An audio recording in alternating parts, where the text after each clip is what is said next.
కేటూ news ప్రేక్షకులందరికీ పొద్దుగాల ముచ్చట్లకు స్వాగతము. ముఖ్యంగా గత 2-3 రోజుల నుంచి అన్ని దినపత్రికలలో జాతీయ తర్వాత లోకల్ లాంగ్వేజెస్లో కూడా వస్తున్నది. మరి న్యాయ వ్యవస్థలో ట్రిబ్యునల్స్ సిస్టమ్ లోపల మరి గవాయి గారి నాయకత్వంలో జరుగుతున్నటువంటి ట్రిబ్యునల్ సంస్కరణల గురించి మనం పేపర్లో వింటున్నాం. అయితే ఒకసారి ఈ ట్రిబ్యునల్ సంస్కరణలను మనం మాట్లాడుకుంటూ అదేవిధంగా భారతదేశంలో ఉన్న యొక్క న్యాయ వ్యవస్థ గురించి కూడా మనకు ప్రేక్షకులకు కొంత ఇన్ఫర్మేషన్, నాకు తెలిసిన ఇన్ఫర్మేషన్ ఇవ్వాలనుకుంటున్నాను. ఈ ట్రిబ్యునల్ వ్యవస్థ బ్రిటిష్ వాళ్ళ కాలంలోనే 1941 నుంచే ట్రిబ్యునల్ వ్యవస్థ వచ్చింది. అప్పుడు యాక్చువల్గా బ్రిటిష్ వాళ్ళు కలకత్తాలో కోర్టును పెట్టారు, హయ్యెస్ట్ కోర్టు. అప్పుడు దాన్ని సుప్రీంకోర్టు కూడా అనలేదు. అది ఢిల్లీకి మారిన తర్వాతనే సుప్రీంకోర్ట్ ఆఫ్ ఇండియాగా మారింది. అయితే మనం స్వాతంత్రానంతరం సుప్రీంకోర్టు ఢిల్లీలో ఉన్న సమయంలో తదనంతరము వచ్చిన లా కమిషన్ కానీ మినిస్ట్రీ ఆఫ్ లా కానీ చేసిన దాని ప్రకారము యాజ్ ఆన్ టుడే భారతదేశంలో ఒక 25 రాష్ట్రాలలో హైకోర్టులు ఉన్నాయి. తర్వాత సుప్రీంకోర్టు ఒక్కటే ఉన్నది.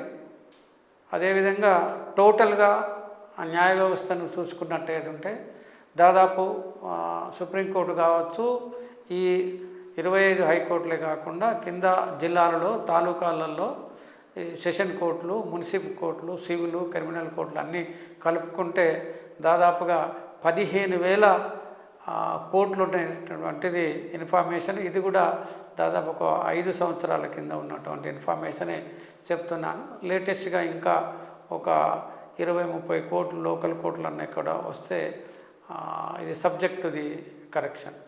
అయితే ఈ 15,000 కోట్ల 15,000 మన న్యాయ వ్యవస్థలు ఉన్న అంటే తాలూకా నుంచి సుప్రీంకోర్టు వరకు మన ప్రజలకు ఒక రాజ్యాంగ నిష్ఠేతలు, సామాజిక విశ్లేషణలకు బార్ అసోసియేషన్స్ అంటే తాలూకా లెవెల్లో బార్ అసోసియేషన్ ఉన్నాయి, జిల్లా లెవెల్లో ఉన్నాయి, రాష్ట్రం లెవెల్లో ఉన్నాయి, ఢిల్లీ లెవెల్లో కేంద్రం లెవెల్లో కూడా బార్ అసోసియేషన్ ఉన్నాయి. తర్వాత హయ్యెస్ట్ అథారిటీ లా కమిషన్ కూడా భారతదేశంలో ఉన్నది.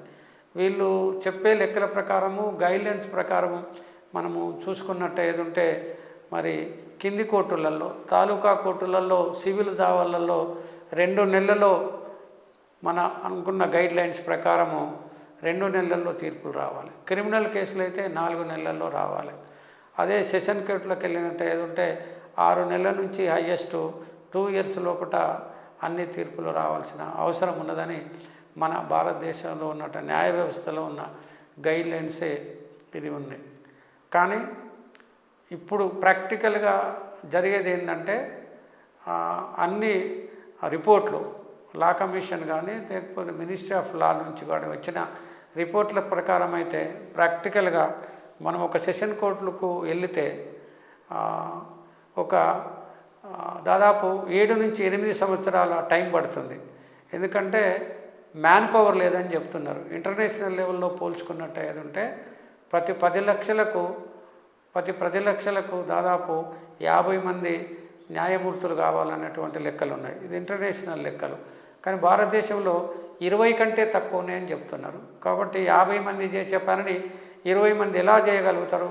దాని ప్రకారమే మనం కోర్టు మెట్లెక్కినట్టయితే ఏ చిన్న దావాకు పోయినా, క్రిమినల్ దావాకు లేకపోతే సివిల్ దావాలకు పోయినా కింది కోర్టుల నుంచే 7 నుంచి 8 సంవత్సరాలు పడుతుంది. అయితే లా ప్రకారము అక్కడనే ఇడిచిపెట్టకుండా ఒక 2 అప్పీళ్ళు కూడా ఉంటాయి.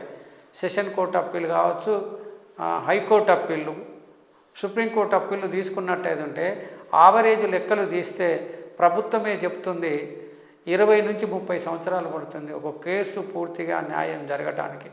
సో మీనువైలు చాలామంది దావాలు వేసినటువంటి కక్షిదారులు చాలామంది చనిపోతూనే ఉన్నారు.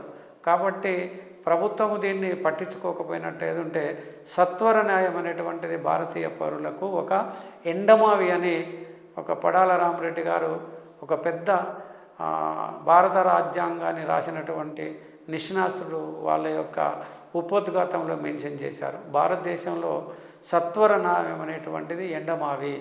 ఎందుకంటే 20 నుంచి 30 సంవత్సరాలు గడుస్తుందంటే మరి ప్రభుత్వం ఏం చేస్తుంది అనేటువంటి దాన్ని చాలా ఆలోచించాల్సిన అవసరం ఉన్నది. అయితే ఈ ట్రిబ్యునల్స్ను మనము గవాయి గారు చెప్పినటువంటిది ట్రిబ్యునల్స్ వ్యవస్థను మనం మరొకసారి గుర్తు చేసుకున్నట్టయితే మనకు ఈ ట్రిబ్యునల్ వ్యవస్థ అంటే ఒక పక్క ఈ అంటే ట్రిబ్యునల్ వ్యవస్థ అడిషనల్ ఎక్స్ట్రా ఇవి క్వాసీ జ్యుడిషియల్ అంటున్నారు. ఎందుకనంటే సత్వర న్యాయం జరగటం ఇప్పుడు అనుకున్నట్టు ఇన్ని సంవత్సరాలు పట్టకుండా తొందరగా న్యాయం జరగటం కోసమని మనకు ఉద్యోగ వ్యవస్థ ఉన్నది. అంటే స్టేట్ గవర్నమెంట్లో ఉద్యోగస్తులు ఉన్నారు, సెంట్రల్ గవర్నమెంట్లో ఉద్యోగస్తులు ఉన్నాయి, అదేవిధంగా ఇన్కమ్ ట్యాక్స్ డిపార్ట్మెంట్ ఉన్నది, ఆర్మ్డ్ ఫోర్సెస్ ఉన్నాయి, సైన్యం ఉన్నది. వీళ్ళందరికీ ప్రిఫరబుల్ న్యాయం జరగాలంటే వాళ్ళకు సత్వర న్యాయం జరగాలంటే ఈ రెగ్యులర్ కోర్టులలో సత్వర న్యాయం జరుగుతున్నది అనేటువంటిది ఇబ్బంది అయింది. కాబట్టి మరి 42 రాజ్యాంగ సవరణ ద్వారా ఈ ట్రిబ్యునల్స్ను బలోపేతం చేయటం అనే దాని మీద కోర్టులకు పోయిండు. నిన్న మొన్న జరిగింది ఏంటంటే బీజేపీ గవర్నమెంట్ వచ్చిన తర్వాత 2021 లోపల ట్రిబ్యునల్ సంస్కరణలు అనేటువంటిది పార్లమెంటులో ఒక చట్టం తీసుకొచ్చారు. ఆ చట్టం ప్రకారం ఏంటంటే ట్రిబ్యునల్స్ లెక్కల ప్రకారం అయితే మరి అక్కడ వాళ్ళు కూడా మేజిస్ట్రేట్లే, ఎలా అయితే జిల్లా సెషన్ కోర్టు హైకోర్టులో మేజిస్ట్రేట్లు ఉంటుందో ట్రిబ్యునల్స్లో ఉన్న వాళ్ళు కూడా న్యాయమూర్తులే. కాకపోతే వాళ్ళు ఒక్కొక్క సెక్షన్నే చూస్తారు. ఇప్పుడు ఇన్కమ్ ట్యాక్స్ కోసమని ఇన్కమ్ ట్యాక్స్ ట్రిబ్యునల్ ఉన్నది, అదేవిధంగా ఆర్మ్డ్ ఫోర్సెస్ కోసమని ఆర్మ్డ్ ఫోర్సెస్ ట్రిబ్యునల్ ఉన్నది, అదేవిధంగా అడ్మినిస్ట్రేటివ్ సర్వీసెస్ సివిల్ సర్వీసెస్ వాళ్ళకు సివిల్ సర్వీసెస్ ట్రిబ్యునల్ ఉన్నది, ఉద్యోగస్తులకు స్టేట్ గవర్నమెంట్లో అంటే స్టేట్ లెజిస్లేచర్లకు ఒక ట్రిబ్యునల్ ఇచ్చేటటువంటి శాసన సభలకు అధికారాలు ఉన్నాయి, అదేవిధంగా నేషనల్ లెవెల్లో పార్లమెంటుకు కూడా అధికారాలు ఉన్నాయి.